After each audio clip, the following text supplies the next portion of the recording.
Aw, yeah, it's time for another episode of the Comic Book Kaiju, the show where we love comics and you should too.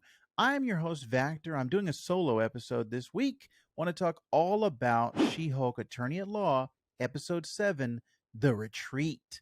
Now, this episode was very interesting because it gets right into all of the action with the Abomination and kind of his healing process, his meditation process. How's he doing outside of all that?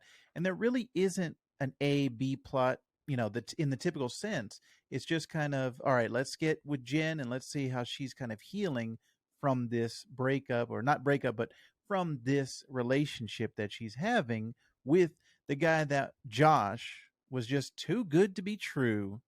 This was a guy that we thought, he was into her, he was into Jen and not just She-Hulk. She was actually into Jennifer Walters. And that was something that I was kind of skeptical of. I talked about it with Curtis on last week's show, but yeah, it was too good to be true. Spoiler alert, guys. He is the Hulk King and part of the intelligentsia.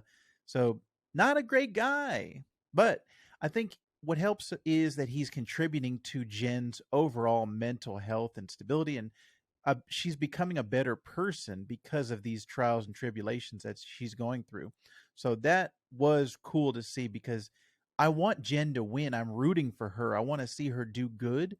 Tatiana Maslany is doing a great job at making this character relatable, making her likable, making her somebody that you want to hang out with. Like this, you would want this to be your friend, or you'd want this to be somebody that you would want to be with, be around all the time, and not just as She-Hulk, but as Jennifer Walters. So kudos to Tatiana Maslany and the writing as well. I think all of the writing has been fantastic. This episode was actually written by Zeb Wells, who is a fantastic comic book writer. So I was really happy to see that in the credits.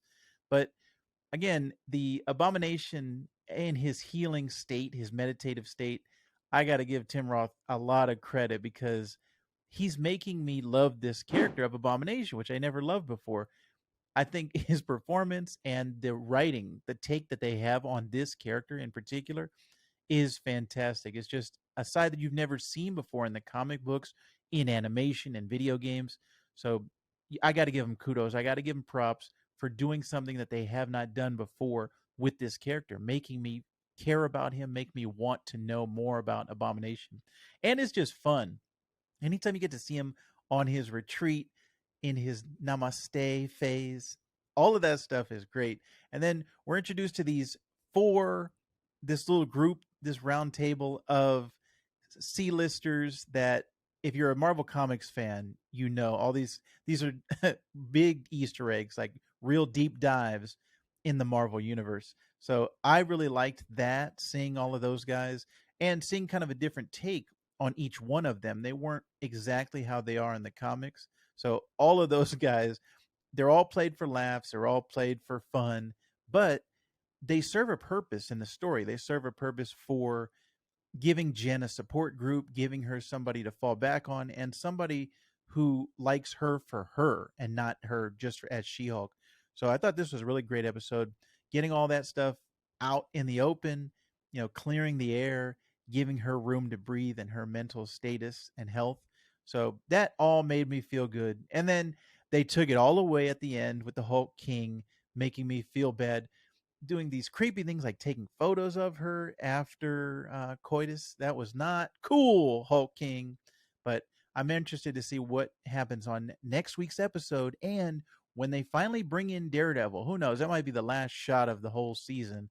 But as soon as they bring in Daredevil, this is going to be a monumentous occasion. So just another great She-Hulk episode. I'm really liking what they're doing. No notes. Great job.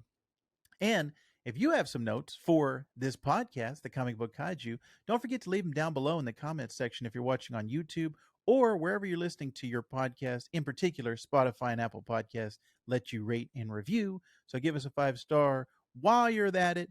And don't forget, this month, our book of the month is Sandman Volume 1. So you want to check that out.